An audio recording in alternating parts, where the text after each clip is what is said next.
Hello, I'd like to welcome you back, tuning in to another video that we're putting on with Airtech. This time I'm kind of flying solo. My nephew is out of the country for a week or so and I'm kind of cramped up on time. I'm trying to put this together before Sun and Fun, so I'm just doing a lot of this filming on the tripod. This one is one that I promised for the beginner guys covering a wing, and I want to explain a few things about covering a wing. The important thing is going back to your manuals and your IA. If you're not an IA, your IA that's going to be signing off your work and getting everything right before it's covered. We put this together before I start getting any emails from armchair aces or whatever saying we don't think this wing looks right, or we don't think this is something that looks right. Well, guess what? It's not even a real wing. It's something that the boys put together from the junk pile. Took a couple pieces, I think Satabria spar, sawed them off to 8 foot, stacked a bunch of champ ribs on. Doesn't even have proper compression struts in it. It's strictly for a display, just displaying fabric and paint. We kind of put it together with a piece of PVC in it. We're going to have it to where it can be rotated and looked at, and may use it in some training and doing some videos on repairs I'm fixing to do shortly. Haven't made my mind up yet. So before you guys get all excited and start looking it up on the internet on what they think this wing come from, it's not even a wing. It's just a display. So I'm not worried about nothing airworthiness here.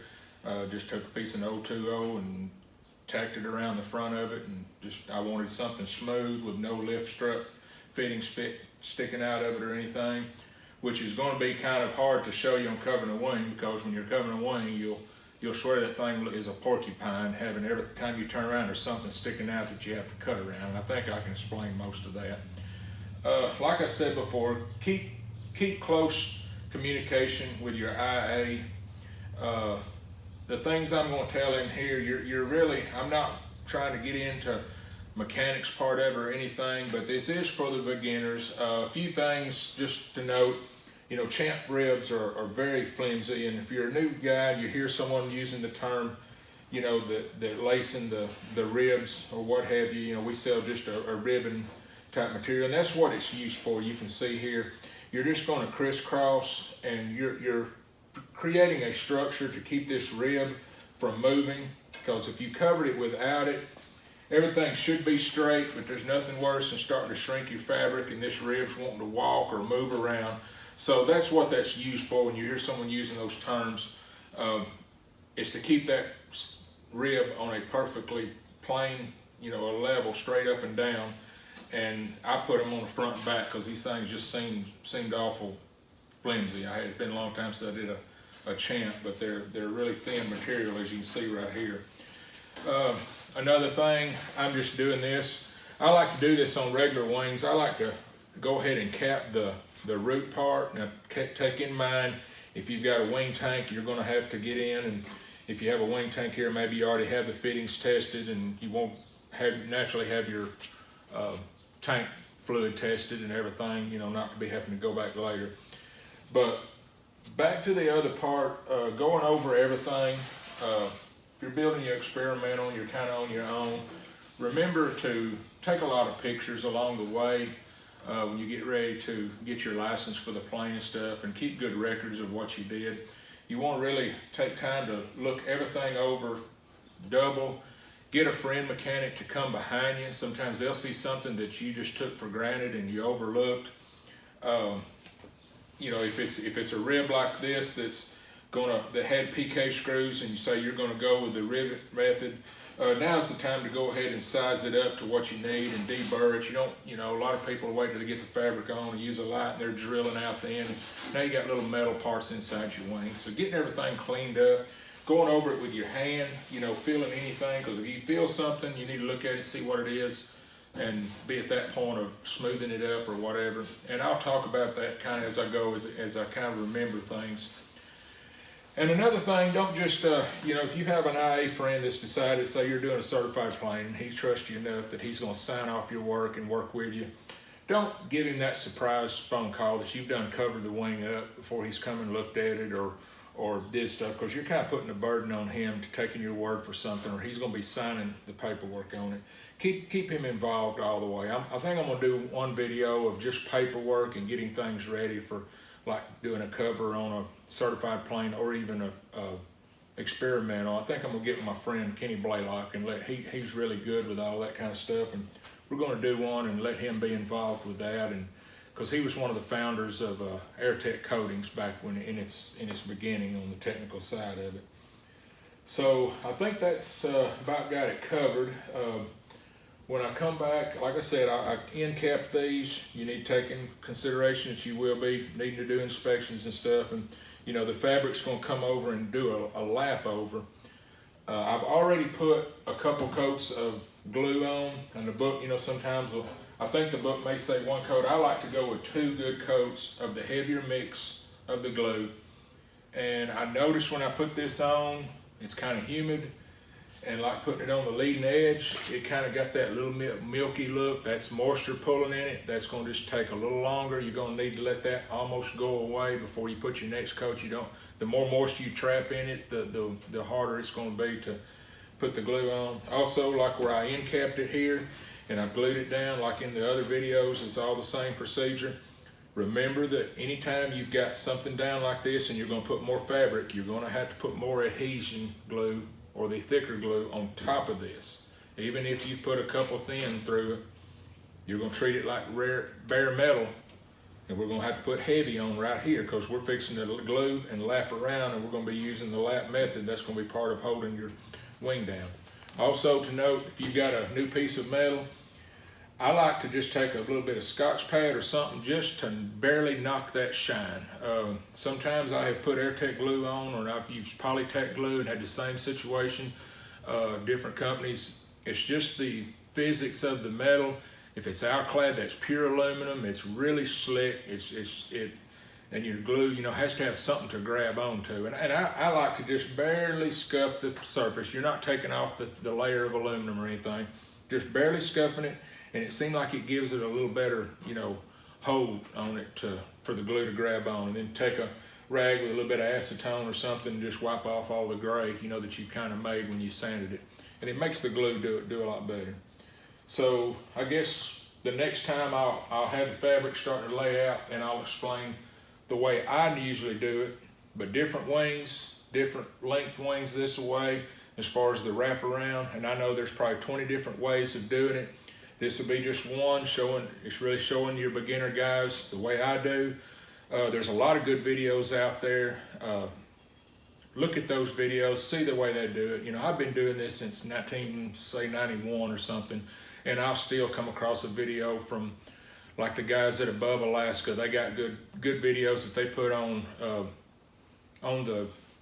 YouTube or on Facebook, and where they're building one of the sweepstakes plane. And I'm the type that I'm constantly looking in the background and seeing what they're doing and the way they're laying it, and I'm like, man, that's different. I may try that next time or whatever. So hopefully not just for beginners. It may be a guy that's been doing fabric a lot longer than me, and hopefully he may see some little something that someone taught me that works good in his shop and might save him some time. All right, thank you. The fabric laid on top of the wing here, and like I said before, there's several different ways to do it. This is just one of the ways, the blanket method that I did it in the past. The fabric, I think this fabric's around 72 inches. And what I did right here first off was I put an even mark, and remember in some of the first videos I talk about being neat.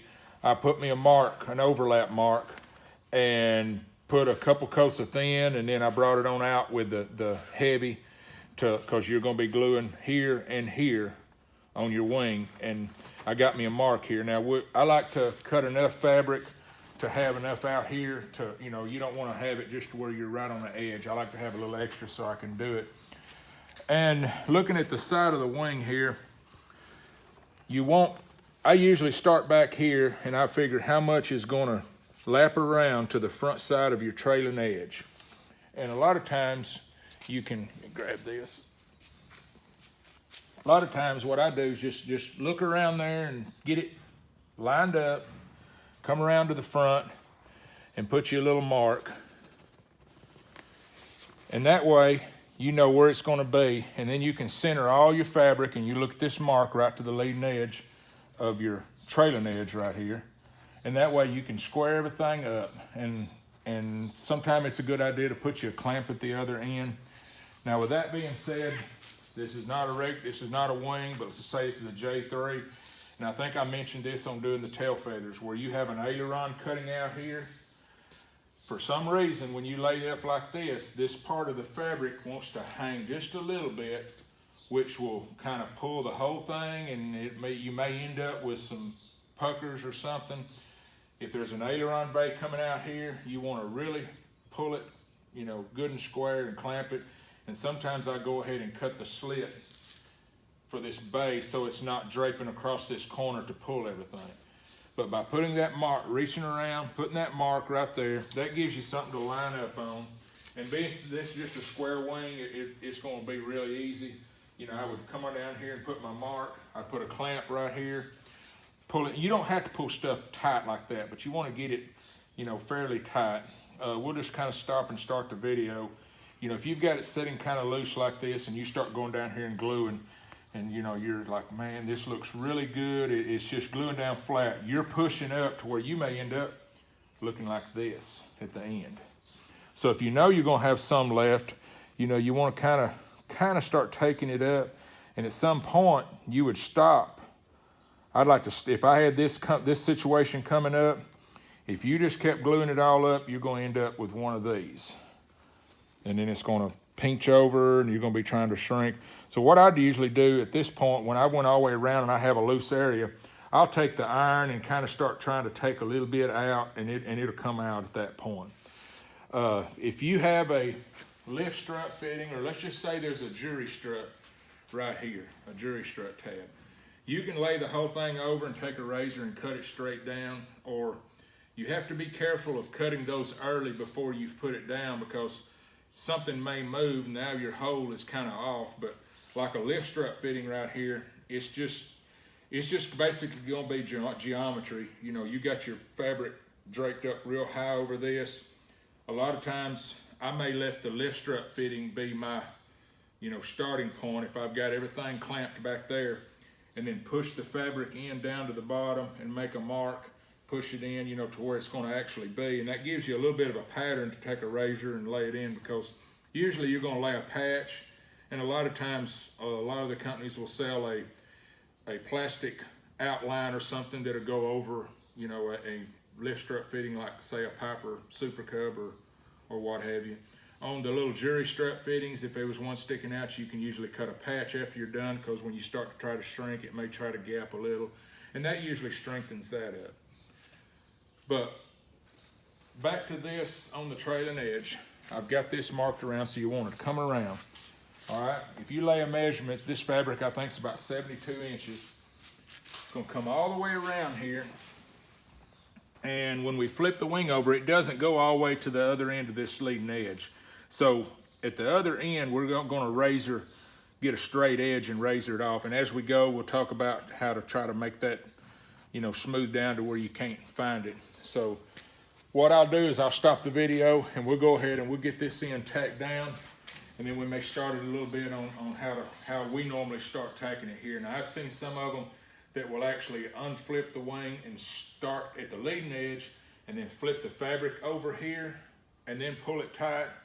That works well as also, but every time I've tried to do it, I get my fabric on the floor and I get it dirty and end up getting something under it. And you know, if you got a really nice clean shop or something, that would probably work well also. So you would have, if this wing was flipped, you'd have your fabric up here and you'd lay you know where your line was going to be, and you'd glue a line and you'd flip the wing over and let the fabric come back around. But what we're going to do on this one is we're going to have double fabric over the leading edge. So we're going to put fabric this way, and the other side will have fabric. Some of the old timers has come up before and go, well, where's your leading edge tape or whatever? Well, we've actually got 2 layers on this one is the way it's done.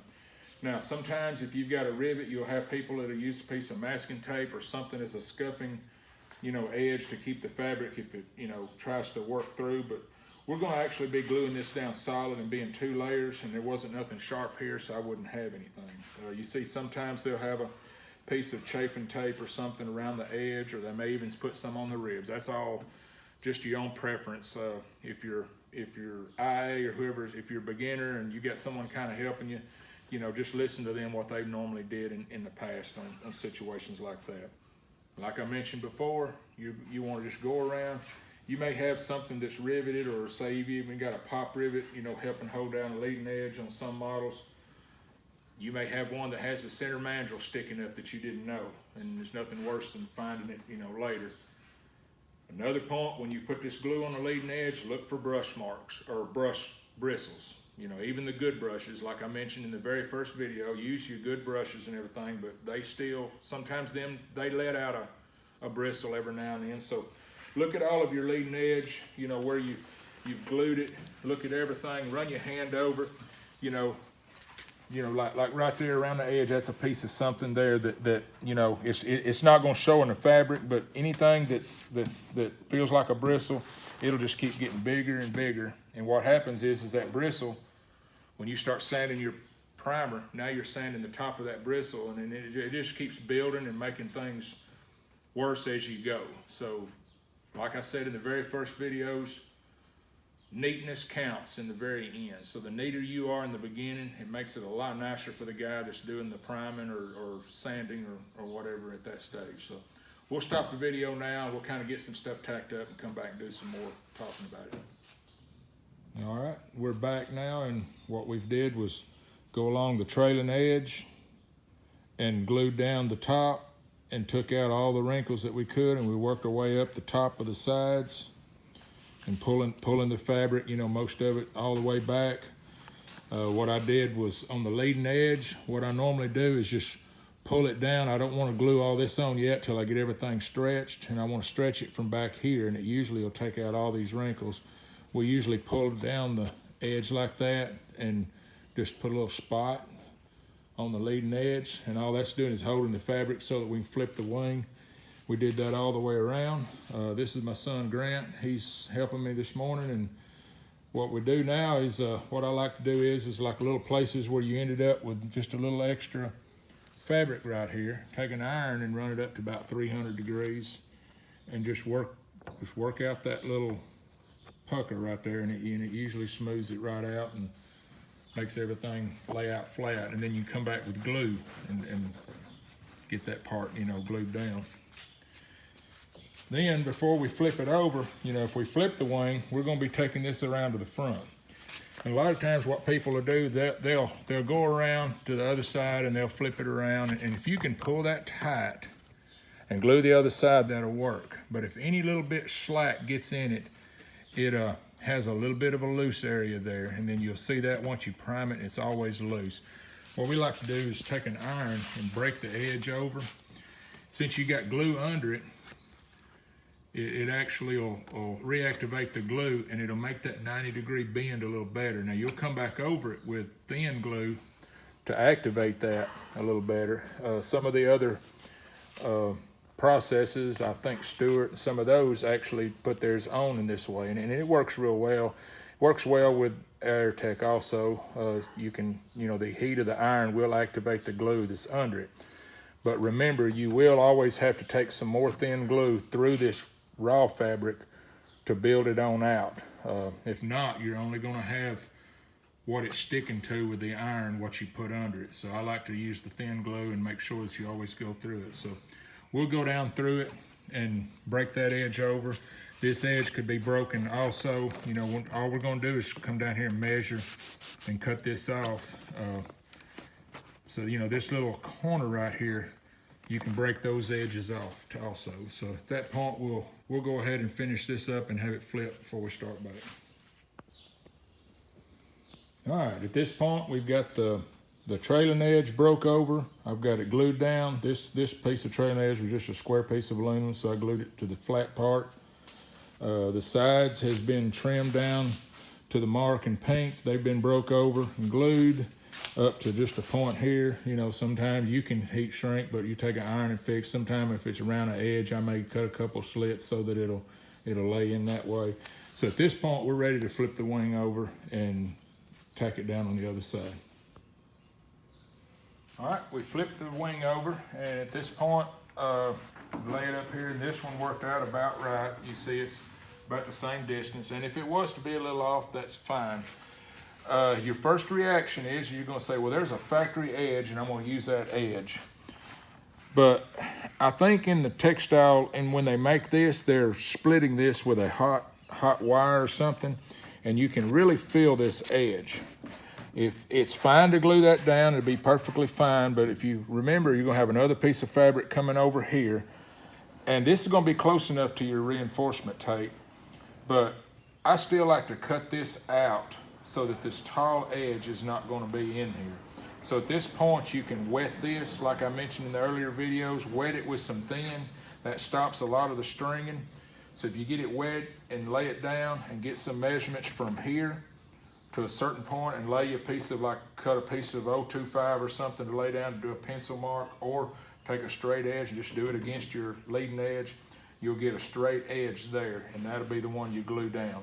And we'll talk later, or I'll go ahead and mention now, once you get the edge glued down, take an iron on that edge and just really iron that down, and that makes that basically go away.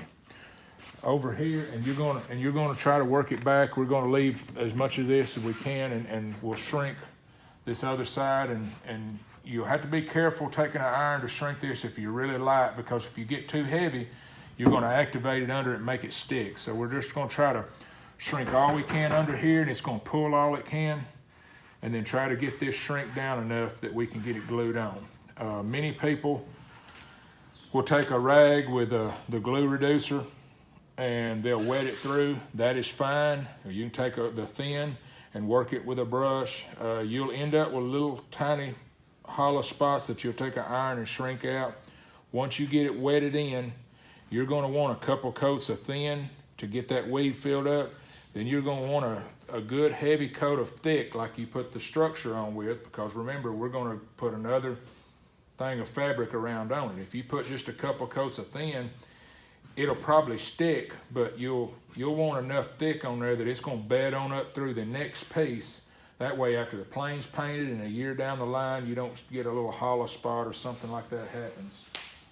Back here, this factory edge is long enough that it looks like it's gonna lay over in the wing, so I'm not gonna worry about cutting that sharp edge off. I've already got it broke over and glued up to here. I may take and break this over with an iron.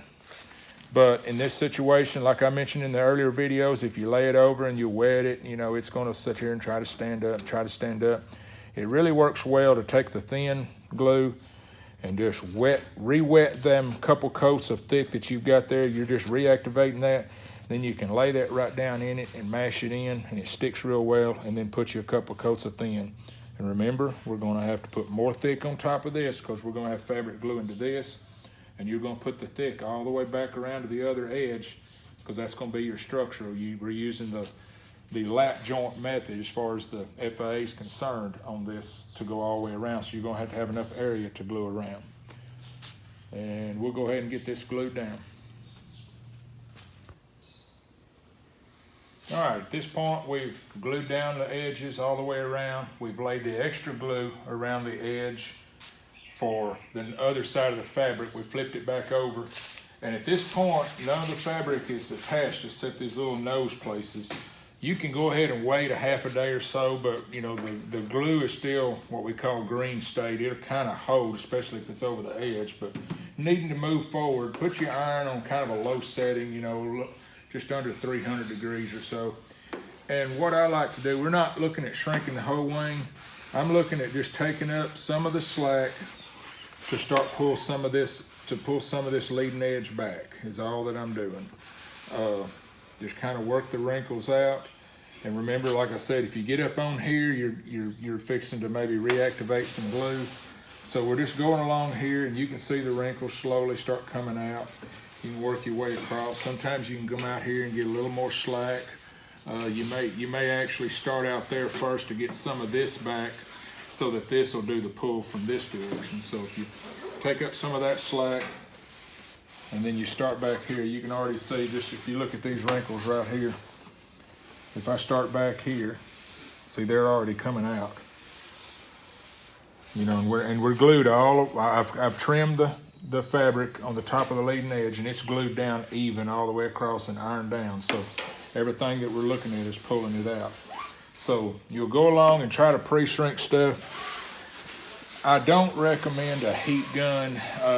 It can be used, but there's no control on the heat. You know, I mean, they'll go over 500 degrees and they'll burn your fabric. But there is places that you can take a heat gun if you're careful and just kind of, you know, work it back here, like if you had a little wrinkle you want to take out. But I don't recommend it, especially for the beginner. But you can work that out. Also, where we tack these on the leading edge and they tried to pull, well, they're going to have a little something around them. Sometimes you can take a heat gun and just fan that area and that'll smooth it out.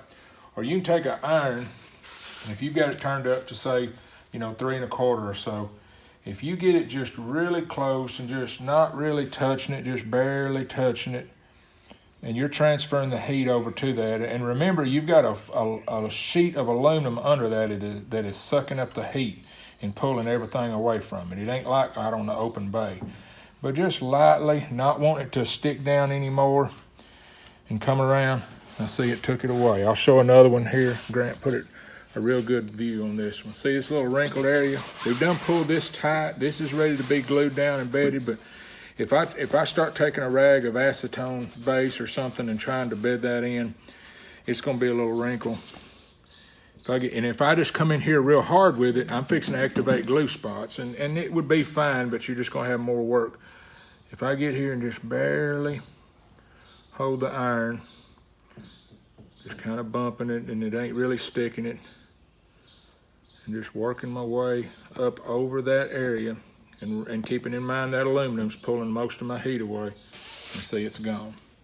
So at that point, you want to get all the wrinkles out. See, I got a little bit of a pucker here, so you know I could just slowly work this in and let it. You know, you don't want to go right on it. You want to kind of come out here and let's start taking some of the extra away as we work into it. But you can, you know, if you think about it, you know, I can feel that heat. That's getting hotter and hotter and hotter. So, you know, you can actually transfer the heat from an iron by not touching the fabric, but just getting right on it and not wanting to stick it to the aluminum. And I can work my way out, and I can see the wrinkles just slowly working their way out. And that just comes in time. You'll get to where you'll have a feel for it and know what can be shrunk and what can't be shrunk. And there'll be times that you'll end up with a little wrinkle that just, man, you just can't do nothing. It's just got down to a little hard wrinkle and it's done glued to itself. So just take an iron and really force that down as best you can. And you know, when you put your reinforcement tape over it, it'll pretty well go away. So at this point, we'll get everything shrink to where we'll be ready to bed down our glue. All right, at this point, a while ago I was showing, just a second ago I was showing how to hold the iron. You actually, I kind of played with it a little bit, and you can lightly, as long as you keep it gliding over it, you know, you can kind of set up, because you kind of want to set the fabric. Just because something may be tight here by shrinking it from the other side, you still want it to kind of shrink on itself a little bit. So you want to go along and just lightly make sure everything's out. And you'll want to watch little places where you had little puckers and stuff. Make sure that you do heat on up into these. You know, at this point, if it did stick down, that's fine, because you're glued down at that point. So, you know, you don't want to be worried about this flat area and then all of a sudden there's a little wrinkle that you don't see. You know, you run your hand across, and what happens is sometime when this was glued on, there's a small ridge of glue inside of that I can actually feel with my hand. I can feel that little ridge of glue, and that will keep showing through. And what I like to do is I just take the tip of the iron and I kind of work that little, I see that ridge went away. So, you know, all along here, there's actually some little places where you know, when it was wetted through, there's a little ridge. So I usually like to go down that whole edge and flatten it, flattens that glue out. Like I say, there's a little place under there I can feel. With the iron turned up to about 3 1/4. Now that's just perfectly smooth there. And at this point, is a good time to look in your wing at any places where you think would be a repair. And remember, if you have a boat going through a spar, you need to be able to get to both sides of the boat. Sometimes it's a good time to take a pencil and just put a little X of where you think an inspection plate should go. A lot of airplanes has an actual drawing of where they need to go. Customers will call and ask, well, how many's too many? Or you'll have some guy that's covering a wing. He says, I only need 6 inspection rings. Well, that may be fine, but you know, you ask, can there be too many? Well, let's ask the airplane owner that had some little minor repair that the mechanic is saying, hey, if you had enough inspection panels, I could have fixed this. If not, we got to recover the wing. So it's just a little indention there when you have an inspection ring, and if it never gets cut through, if it's not for an area for inspection, but it's for an area if it needed to be repaired or something someday. So just look at your wing, and anything that you think like where a compression member comes or something, you may put a couple, or where there's a pulley at. And always remember, one inspection just cut out to see it don't mean you can work on it. Sometimes you need 2 to be able to get in and work on something. So that would be a good time, and especially if you're building experimental, just think about, if I was going to have to work on this wing, where would I want? You know, a lot of times on a cub wing, I may end up with, you know, 11 or 12 of them on each wing. And you know, when they're painted over, you just really don't even notice them. So at this time, that'd be a good time to look at that. And I'm gonna go ahead and finish shrinking all this, and then we'll get ready to weight it in. All right, at this point, we've got everything stretched over, and we're gonna bed this in. I'm gonna show 2 ways. This is taking the thin glue, 1 part glue, 3 part reducer. And at this point, you're just working it and bedding it in, and you'll see the color change. You're usually not gonna get a full, you know, color change. If you sit here and rubbed it or something, I guess you could get a full one. That would be ideal, but you're wanting good soakage at that point. And then I'll show you just, you know, soaking it through with the reducer. The only difference is you're kind of getting a head start with this, because you're actually starting to put some glue in, and you know, I would say a couple passes of this thin glue, and then we put a couple more thin or maybe a thick to get ready to put our other leading edge on. But that's using it with the thin glue. And the other way, sometimes it actually shows up a little better. Just taking a rag and some of the reducer. If you'll get down here real close, and I can get something without getting some blue writing off on this. Just taking a rag that's wetted real good. This is actually just a piece of paper towel, but a white cloth probably work best. But getting it pretty liberal wet, and you can see here, it's actually probably doing a little better job of not having the little white spots. That's really fine, but it's, you know, not thoroughly wetted through. You're activating the glue, and you're bringing some glue back into the fabric, which is fine, but remember, we've got to take some glue that direction to really encapsulate it in. So, and you're going to get a spot where you missed or something with a gun, and all of a sudden you're going to have a wrinkle. Just work around it, work it up as close to it, let it dry, and then take an iron and work it out later. So I'll go ahead and get this side worked down and flip it. All right, one thing I want to show here, you see this a lot of times on the flat bottom wings, where the aluminum has a slight indentation and you've stretched it across it. You can sit here and work it down into that, will be fine, because you're following the contour of your sheet metal on your leading edge. Sometimes if it's raised up a little off of here, you can take some sandbags or something clean with some weight and lay the weight down on these, and that pulls it down till it glues. You know, you can have long sandbags or something you lay here. Also, whenever, you know, you get to the point where you're spotting into your ribs, sometimes you'll want to lay a weight down there to, you know, the top side's fine because it's rounded, it's touching, but the bottom, there'll be places that it's actually maybe a little concave to the rib. Now, your stitch is going to take care of it for good, but sometimes you want to make it stick to that, and you know, you'll have weights laid on it, and you know, let it set for an hour or so. But the thing of leaving it, you know, and I don't guess it'd really be a problem if you left something open, a little spot open. If you look real close where I come back just now and did it there's gonna be some kind of a little bit of a glue line where that, inside there that's wet, where that's hollow. Now your primer, our primer is really nice on building, and you'll sand all that out and you won't see it. But there is gonna be a fine line where the fabric is doing that. Sometimes it'll be that, but a little spot like that, I usually just let it bridge right on across, because you got 2 layers of fabric gonna be on it.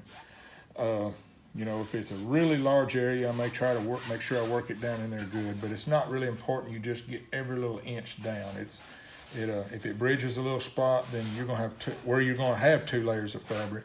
That'll be fine. But a lot of times a little weight or something on this side, if it's bridging off the back, that'll help hold it down. So we're gonna go ahead and finish tacking down this leading edge, and what we'll do is we'll start layering on some glue. I'll probably put a couple coats of thin and maybe one heavy. It's just, according to how it feels when it gets that grippiness, because we're gonna have another layer of fabric coming back around. All right, one quick reminder I thought about. I told you about looking for the spots that you're gonna need inspection rings at this point before you close it up. Another thing, which, us guys that's covered a lot of them before just know kind of the way the wing lays inside when we're stitching. You can take a big light under the bottom and see through the wing, because when you mark out your stitching lines, sometimes you'll put your needle through there, and it ain't a matter of just going around something. It's a matter of something rather large, or like, let's just say I've got this old piece of pipe through here. So at this point, you know what your stitch spacing is going to be on your wing, but that stitch spacing could be shift one way or the other. So if you're a beginner, you can head yourself off a lot of problem scratching your head or trying to come up with a curved needle to do something. If you stop here and check with your IA and know what your stitch spacing is going to be, the bottom's not completely stretched yet, but you could lay it out and get kind of an idea of lines, or you could come up here and say you're going to be on 3-inch stretch. You could pull a string across here and just take time to look and go, well, is there anything I'm going to run into? Am I going to run into a compression cluster or something that's going to mess me up? And you can fudge around that with your spacing just to get around that. Now might be a time for the beginner to look at what he's going to deal with of bringing his needle up and down through the wing. And like I said, when you're doing it, you can lay a light under and you can see up through the wing, and see a lot of the stuff to come up with that problem. But the beginner, when he's got all he wants stitching, he don't need to have the issues of having something crazy to where I've had times where I was in a tight spot where I had to take the needle and go over and come out of a hole somewhere else and come back over and come back just to get around something. You couldn't get a curve around it. So now would be a good time to look at it and do that final inspection before you closed it up. And reminder again, stay with your IA and letting him know what you're doing and before you cover up, because there needs to usually be an entry in the logbook of a pre-cover inspection. All right, at this point, we've got the extra glue down on both sides where it's going to overlap, and we got the next piece of fabric. So basically, you're just going to copy what you did the first time, taking it around, trimming it off under the bottom of the leading edge, and going along the sides here and letting it lap down and taking care of that. So that's the next step. I'm gonna go ahead and get this glued down, and I may turn the camera back on when I'm doing the shrinking. Okay, I've got the last part on. I did almost the final shrink on it. Just wanted to touch base here on the shrinking. We talked about it on the earlier videos. You'll look at the manual and get your stages of temperatures and your final, but just because you're out here in the open weave and it looks like you're tightening up, remember to make sure that you set the fabric all the way to the edge and take care of any little wrinkles. If you come around like this and it's all tight, you think, well, it's good, but weather can change. We want that fabric right there to be set too. And always remember when you're doing, like just a set number of inches per second, the iron is this wide right here and it's real narrow right there. So if I'm going across here, all this fabric's getting under a large area of iron and the tip's just a little bit. So kind of rotate it around and change it up. You'll notice, especially on the top side, when you go up to the rib and down each side of the rib, you'll get some little long puckers going this way. You'll want to just barely get up on that rib and kind of work down both sides, especially on the other side where the top curve, and that'll take some of the wrinkle out, because then when you start putting your tapes on, you get those little wrinkles. It won't look right. Just do it slow, doing the final. And like I said before, sometimes you'll see a little steam coming off. If you've got a cheap iron like this, they usually, you got your thermometer where you're checking it. If it's set here for a little bit and you're fixing to go, a lot of times I'll just kind of temper it off on my leg a little bit to take some of that heat off of it, because I have had irons go kind of crazy, and as soon as you touch it, it sticks and burns a big old hole in it. So once you're moving, the temperature is coming down on that iron, so you gotta kind of go slow enough to keep the temperature up on it. So I'll finish ironing this out, and we'll be back on the next step. All right, at this point I want to make note, after we've shrunk everything on the top, and you have a bed of glue on top of your rib, you want to make sure that your rib is kind of pushed over straight. If your lacing is not holding it straight somewhere, to make sure everything looks straight. You don't have to be real neat at this point, because you're actually going to have a wider mark for your glue to go in. I like to just go ahead and activate the top of that rib with some of your thin UA55. You can see the color change as it goes down. And after you stitch, after you put your reinforcement tape down and you do all your stitching, you're going to have a lot of glue run in amongst all that and hold it down along with the stitching. That's the main job of the stitching. I'm not going to flip the wing and show you, but on a lot of planes like a Champ, they almost have an under camber, and your fabric is wanting to be standing up off of the rib. You can go in and lay some weights down and hold it down to it, and you can glue it and rub it and get it all down there, but when it gets time to stitch and you put your reinforcement down and you start pulling it through there, it's fixing to pull right back up off of it. So it's, it's not a big deal. You might go ahead and bed it to just have some glue soaking through your fabric right there on a flat side where it's not showing. But on this curved side, it sticks real well. And I'll go ahead and get these glued down in the next point. And most of these is covering the same first videos where I covered the tail feathers. It's the same process of marking the tape, how to use a piece of tape and measure across how many coats of thin glue and everything. That's putting your favorite tape on. We've already did one on the stitching. That video will take care of this one. The only difference on your stitching is make sure if you're doing it with an IA signing off your work, or you're an experimental and you need to talk to somebody, but figure out what your spacing is going to be. And if you look at a wing, the flat bottom wing, let's just say you're on 3-inch spacing, you mark everything off 3-inch. Well, you get up here, you mark everything 3-inch. It ain't much further, but by the time you get back here, since it's a little further, it'll be a little angle. You can do it 2 ways. You can count how many you're gonna have on the bottom. You can get your calculator out, figure it on the top, and do them just a little bit wider. That keeps your stitch straight up and down. Or if you're in a position out here, you can mark your bottoms and then mark them line straight up and just trace it up to the top. Either way, doesn't really matter. Or if you start out 3-inch and go to back, and if the back stitch is just a little bit of an angle, that ain't the end of the world. But a lot of times to make things look neat, you want them straight up and down.